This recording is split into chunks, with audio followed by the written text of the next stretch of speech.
13절까지의 말씀입니다.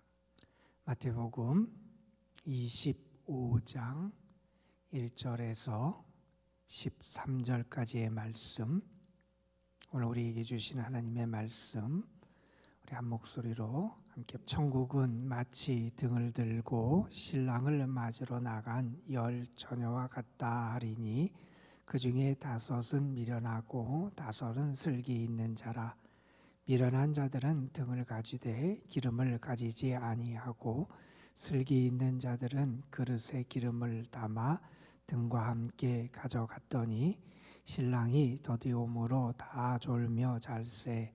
밤중에 소리가 나되 보라 신랑이로다 맞으러 나오라 하매 이에 그 처녀들이 다 일어나 등을 준비할세.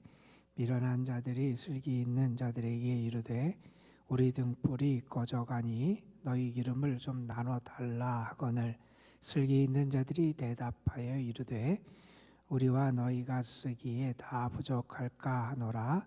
차라리 파는 자들에게 가서 너희 쓸 것을 사라 하니 그들이 사러 간 사이에 신랑이 오므로 준비하였던 자들은 함께 혼인잔치에 들어가고 문은 닫힌지라.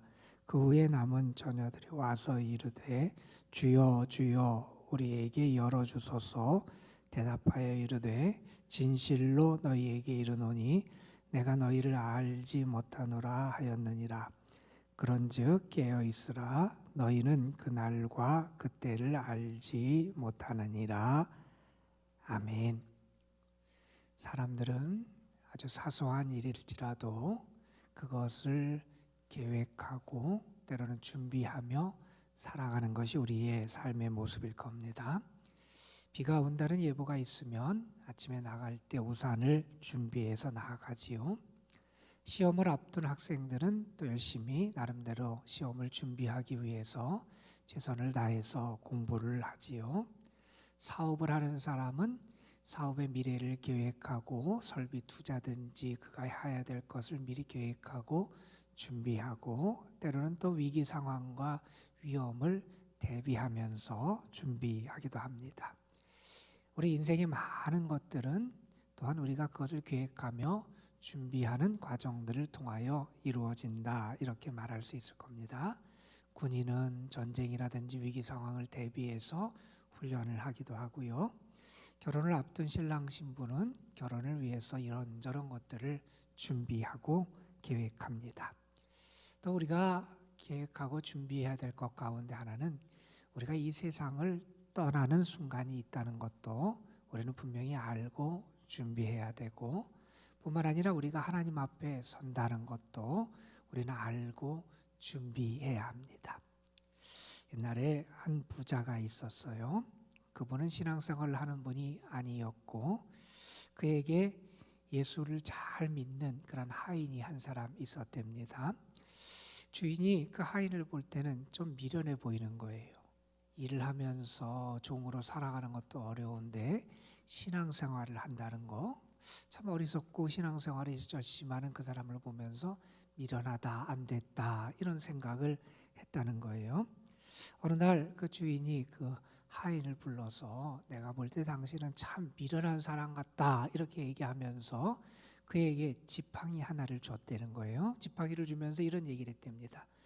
너보다, 당신보다 더 미련한 사람을 만나면 이 지팡이를 줘라, 이런 얘기를 하면서 그 종에게 지팡이를 줬대요. 시간이 많이 흘렀어요. 그 주인이 쇠약해지고 이제 그 세상을 떠날 시간이 임박해집니다. 그때 하인이 주인을 만나게 돼요. 그래서 주인에게 이렇게 질문합니다. 주인님, 이제 얼마 안 있으면 세상을 떠나게 될 텐데 어디를 갈지 어떻게 갈지에 대해서 준비를 하셨습니까? 이렇게 주인에게 물었대요. 그랬더니 주인이 그런 대답을 합니다. 준비를 안 했다고 얘기를 하더라는 거예요. 그때 하인은 주인을 향해서 이렇게 말합니다. 우리가 며칠 여행을 가도 이것저것 준비할 게 참 많은데 아주 먼 길 인생을 떠나는 길을 가면서 아무것도 준비를 안 한 걸 보면 당신이 이 세상에서 제일 미련하고 어리석은 사람입니다 하면서 자기가 받았던 그 지팡이를 그에게 넘겨줬다. 뭐 이런 이야기가 있기도 합니다. 우리는 항상 준비해야 됩니다.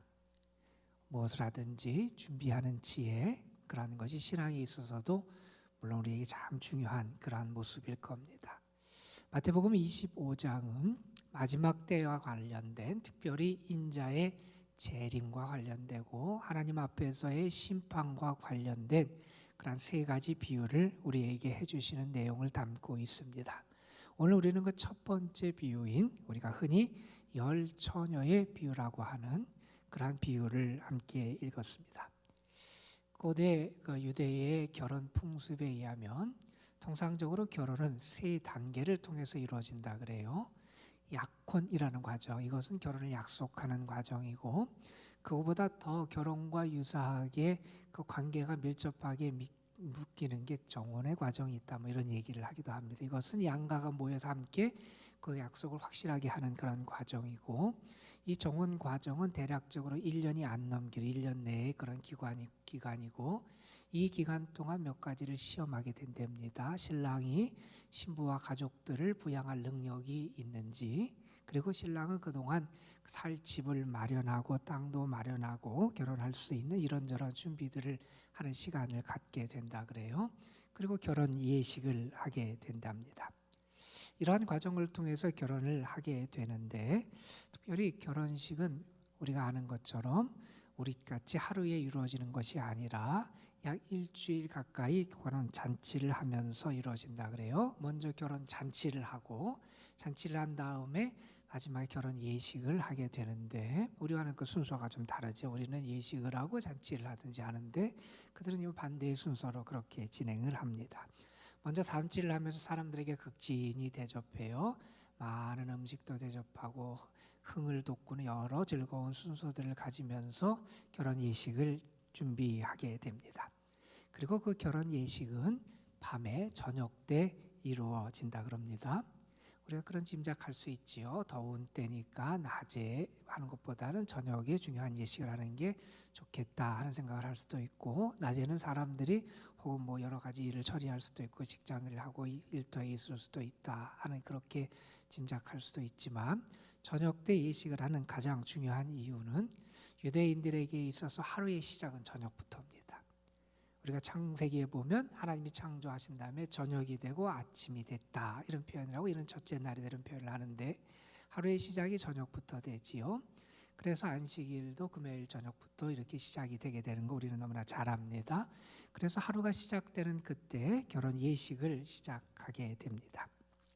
자, 신랑이 신부 집에 와서 자기 친구들과 함께 와서 밤에 이제 신부 집에 도착을 하게 되고, 준비하고 있던 신부와 신부의 친구들 들러리들은 그 신랑을 맞이하고 나아가서 이제 그를 환영한 다음에 함께 신랑의 집으로 가게 됩니다. 그러면서 이렇게 등을 들고 하는 그런 연대 행사 같은 게 진행되게 된다, 이렇게 알려져 있습니다. 예수님께서 왜 이 결혼과 관련된 열 처녀의 비유를 하셨을까? 그 이유는 바로 앞에 있는 24장에 등장합니다. 예수님께서 마지막 때와 관련된 말씀을 하자 제자들이 예수님에게 그렇게 묻지요. 어느 때에 이런 일이 일어나겠습니까? 하는 그런 질문을 하고, 그때를 위해서 그때 어떤 징조들이 있을 겁니까? 하면서 마지막 때에 관한 예수님의 말씀을 듣고 제자들이 질문을 하게 됩니다. 그 질문에 대해서 예수님은 이렇게 답을 하세요.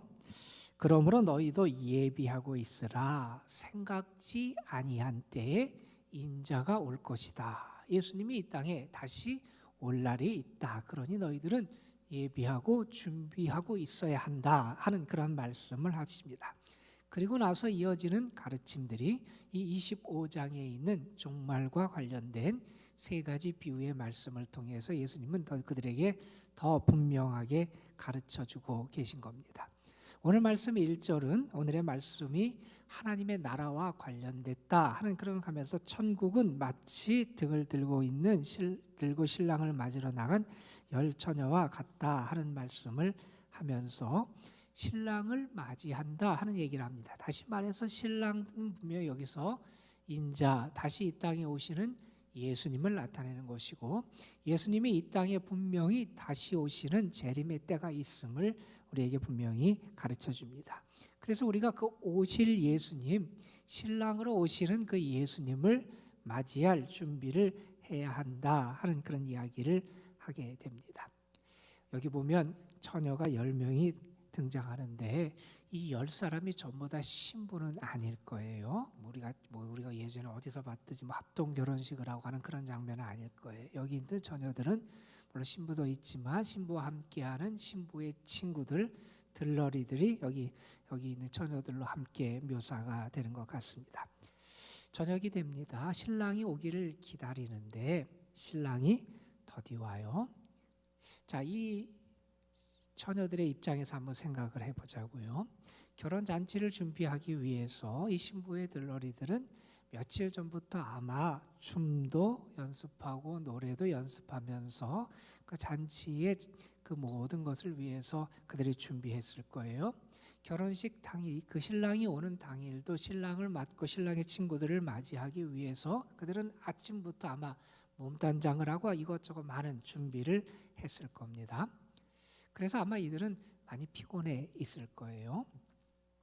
우리도 그렇다면서요. 결혼식을 하려면 아침에 일찍부터 신부도 움직여야 되고, 그래서 결혼식이 즐겁고 행복한 게 아니라 결혼식 끝나면 지쳐서 나가 떨어진다고 그런 얘기를 하는데 아마 많은 준비를 하면서 힘들었기도 했을 겁니다. 그리고 여기에 친구가 10명이다 하는 숫자에 관련돼서 이런저런 얘기를 해요. 그런데 이 10명이라고 하는 10이라는 숫자는 완전수지요. 그리고 우리가 유대 회당에 보면 회당이 구성될 수 있는 최소한의 모임의 숫자가 10명이에요. 그들이 함께 모여서 종교 집회를 할 수 있는 충족수가 10명이 되기도 하고, 그리고 그 당시 풍속에 의하면 장례 행렬이나 결혼의 행렬에서 있어야 될 최소의 수가 10명이라고 하는 그런 규정이 아마 있었던 것 같아요. 어쨌든 그 완전수를 나타내는 숫자, 그게 몇 명이 됐든 그 중요한 것은 아닐 것이고, 더 중요한 것은 여기에 있는 10명의 처녀들이 둘로 나눠진다는 거죠. 어떤 사람들은 슬기로운 처녀가 되고 어떤 사람들은 어리석은 처녀가 된다, 미련한 자가 된다는 거지요.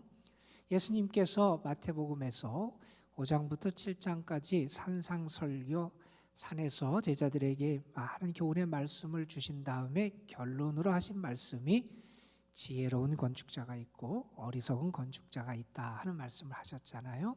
주님의 그 말씀을 듣고 행하는 사람은 지혜로운 건축자로 그 집을 반석 위에 세운 사람이고, 주님의 이 말씀을 듣고도 행하지 않은 사람은 어리석은 건축자, 그 집을 모래 위에 세운 사람과 같다 하는 그런 말씀을 하셔서 우리가 예수님의 말씀을 듣고 그 말씀대로 살아가는 것이 지혜로운 건축자, 그 삶을, 인생의 집을 반석 위에 세운 지혜로운 사람을 가르쳐 주기도 하셨습니다. 여기서도 예수님은 우리 인생이 두 부류로 나눈다고 말씀하세요. 지혜로운 사람이 있고 미련하고 어리석은 사람이 있다 하는 겁니다. 두 부류의 공통점이 있어요. 다 신랑을 기다리고 있어요. 신랑을 맞이할 준비를 먼저 합니다. 그리고 그들은 다 등도 갖추고 있어요. 등도 가지고 있고 그들이 신랑을 맞이할 준비를 하지만 그들에게 있어서 말씀에 있는 결정적인 차이는 여분의 기름을 준비했느냐 그렇지 않느냐를 따라서 그가 지혜로운 사람이냐 아니면 어리석고 미련한 사람이냐 하는 것이 결정되게 됩니다. 물론 여기서 기름이 무엇을 나타내느냐 우리가 이런저런 해석을 할 수도 있을 거예요. 기름이 믿음을 나타낸다 이렇게 말씀하는 분도 있고, 이 기름이 기도를 나타낸다 이렇게 해석하는 분도 있고, 이 기름이 우리가 하나님 앞에서 마땅히 해야 될 우리의 헌신과 섬김 충성을 나타낸다 이렇게 말하는 분도 있고, 주님과의 영적인 교제 혹은 성령의 충만함을 나타난다 이런저런 해석이 있지만 중요한 것은 그 기름이 준비하느냐 그렇지 않느냐가 그들의 결정적인 차이를 가져오게 된다는 겁니다. 자, 이 문제가 발생하게 된 원인이 뭐냐 하면 신랑이 친구들과 함께 예측된 예정된 시간에 신부집에 도착했다면 아마 이러한 일이 벌어지지 않을 거예요. 그런데 오늘 말씀에 보면 그렇게 하지요. 신랑이 더디 온다는 거예요. 무슨 일이 있었을지 몰라요. 돌발적인 어떤 상황 때문에 예측되고 예정된 그러한 시간에 신랑과 그 일행이 도착하지 않아요. 다시 말해서 우리가 생각했던 그 시간이 아니라 언제 신랑이 올지 모른다 하는 거죠. 초대교회에도 아마 그랬을 거예요. 예수님께서 이 땅에 다시 오시는 예수님의 재림을 사람들이 기다리는데 그들이 생각했던 재림의 시간보다 예수님이 더디 오시는 그런 경험을 그들이 했을 거예요. 그런 경험을 하면서 사람들의 반응이 크게 두 가지로 나눠집니다. 한 부류는 더 열광적으로 몰입하고 더 열광적으로 거기에 빠져서 자기의 모든 삶을 포기하면서 거기에 집중하는 사람들이 있었어요. 예전에 우리나라에서 1992년에 다미선교회가 아주 그냥 온 나라를 들끓게 했던 그런 사건인데 그 사람들 같은 사람들이 있을 거예요. 반면에 예수님의 오시는 것이 더뎌지자 재림이 지연되자 오히려 무뎌진 사람들이 있었을 거예요. 나태해지고 혹은 냉소주의적인 신앙을 가져요. 주님이 오시긴 모르지 안 오실 것 같다. 뭐 이런 생각을 하면서 게을러지고 나태한 그런 식어버리는 신앙을 가진 사람들이 있었을 겁니다. 그런데 신랑이 드디어 와요. 언제 오냐면 밤중에 신랑이 오게 됩니다. 아마 하루 종일 지친 신부와 신부의 친구들 들러리로 왔던 그런 친구들이 여기 보면 다 졸아요. 다 졸아요. 그러나 신랑과 그 일행이 도착한다는 그런 소식을 듣고 일어나요. 허겁지겁 그들이 갖고 있던 등을 들고 나가서 신랑과 그 일행을 맞이하려고 그러는데 시간이 지나다 보니까 등을 켠 시간이 오래되고 그러다 보니까 불이 꺼져가려고 그러는 거예요. 기름이 떨어져 가요. 여분의 기름을 준비했던 그런 사람들은 그 기름을 보충해서 나가서 잘 맞이할 수 있었을 텐데 그러지 못한 그러한 처녀들은 당황을 하게 되지요. 그래서 부탁을 합니다. 그들이 자기 친구들에게 준비한 사람들에게 우리에게 좀 나눠달라 하는 그런 부탁을 하게 되지요. 자, 이 말씀을 보면서 똑같아 보여요. 다 등을 준비했어요. 다 비슷해 보여요. 겉으로 보기에는 같아 보이고 겉으로 보기에는 다 괜찮아 보이는데 결국 결정적인 순간에 그 모든 것이 드러나게 되더라는 거예요. 그 본색이 드러나게 돼요. 그 신앙의 본질이 드러나게 돼요. 어떤 모습을 하고 있는지 결정적인 순간에 그것이 진짜인지 가짜인지 그것이 엉터리인지 아니면 진실된 것인지가 판명되는 순간이 분명히 찾아오게 된다는 거지요. 그 순간에 내가 뭔가가 부족해요. 그래서 다른 사람에게 도움을 요청해요. 나에게 기름을 달라, 기름을 좀 나눠달라. 그런데 그것이 불가능하다는 거지요. 오히려 주면 둘 다 그 잔치에 참여하지 못할 가능성이 생기기 때문에 안 된다. 우리가 구원을 받고 신앙생활을 하는 것이 다른 사람의 것을 통해서나 다른 사람의 덕으로 그렇게 되는 건 아니잖아요. 내 믿음으로 구원을 받게 되고 내 믿음으로 주님 앞에 나아가게 되고 내 믿음으로 우리가 온전한 구원에 참여하게 되잖아요. 어머니의 믿음이 좋다고 그 자녀가 어머니의 믿음을 통해서 구원받는 건 아니죠. 물론 어머니가 자녀를 위해서 권고하고 기도하고 잘 이끌어줘야 되지만 자녀들 개인이 주님 앞에 결단하고 주를 영접하고 참신앙이 되어야 되는 것 우리는 너무나 잘 알지요. 다른 사람의 것으로 내가 구원을 받을 수 없다 하는 것을 우리가 또한 알게 됩니다.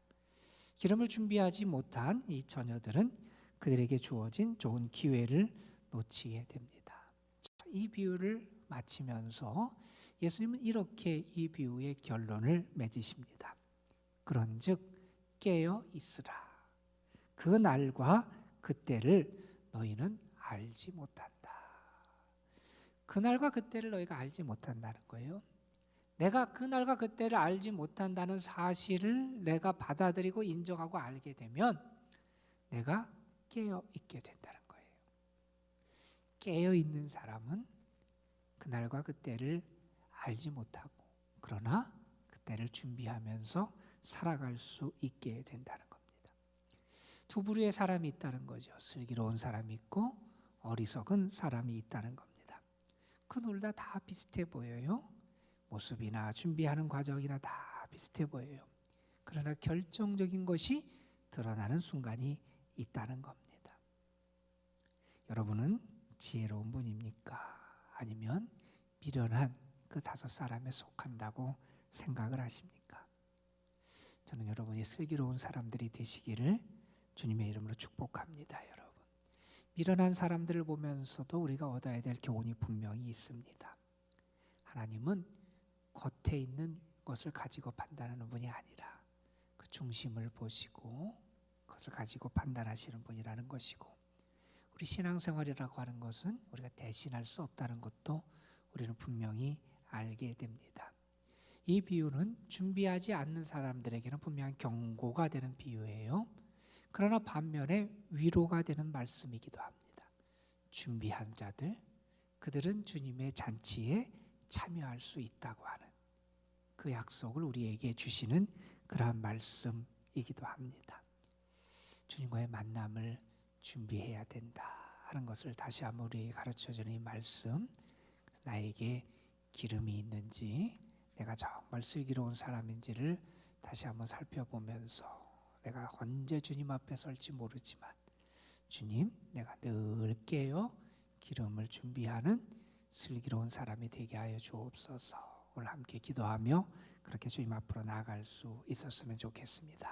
오늘 말씀을 생각하면서 먼저는 여러분에게 기름을 준비할 수 있는 믿음을 달라고 기도하시고, 그리고 오늘은 특별히 교회를 위해서 여러분이 기도해 주시고, 교회의 모든 사역들이 잘 이루어지고 하나님이 기뻐하시는 모습들이, 열매들이 맺어질 수 있도록 기도해 주시고, 우리의 교회가 깨어 기도하는 교회가 될 수 있도록 여러분 함께 교회를 위해서도 기도해 주시기를 부탁을 드립니다. 함께 기도하겠습니다. 감사원금 무명으로 하나님 앞에 드렸습니다. 아버지 하나님, 오늘도 우리에게, 우리가 너무나 잘 아는 말씀이지만 열 처녀의 비유를 통해서 어리석은 자가 아니라 지혜로운 슬기로운 신앙인이 되어야 함을 다시 한번 깨닫게 해주신 것 감사합니다.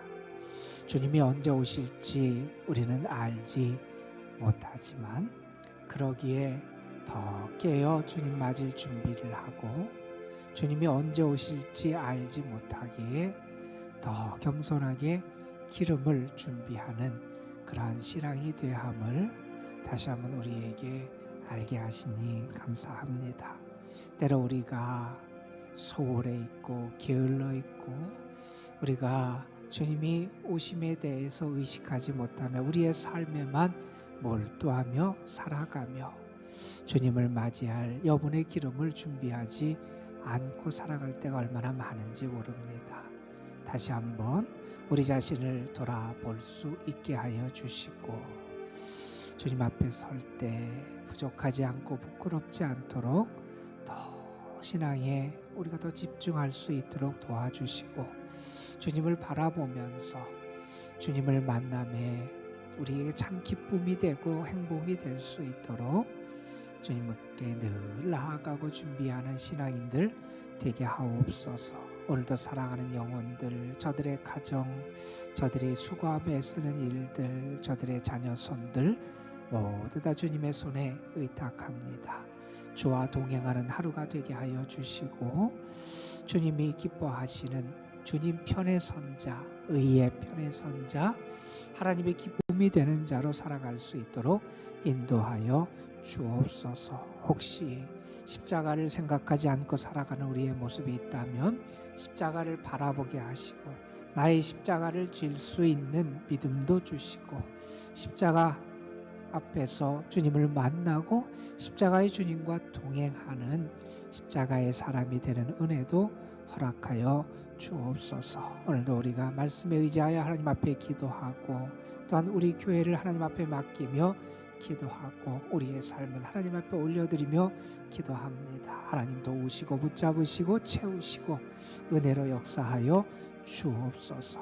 하나님 앞에 드려진 귀한 예물 받으시고 그 예물과 함께 올려드리는 귀한 기도의 제목에 하나님 하늘문을 여시고 응답해 주옵소서. 오늘도 연로하신 분들, 병약한 분들, 병중에 있는 분들, 특별히 많은 어려움 가운데 주의 이름을 부르며 눈물로 기도하는 영혼들에게 하나님께서 은혜의 단비를 허락하시고 저들을 도우시고 붙잡으시고 일으켜 주시는 귀한 은총을 더하여 주옵소서. 이 시간 기도합니다. 기도하며 살아계시는 주님, 나를 사랑하시는 주님, 나의 기도에 응답하시는 주님, 나와 함께 하시는 그 주님을 온전히 경험하는 귀한 시간이 되게 하여 주옵소서. 주께 모든 것을 의탁하오며 우리 구주 예수 그리스도의 이름으로 기도드리옵나이다.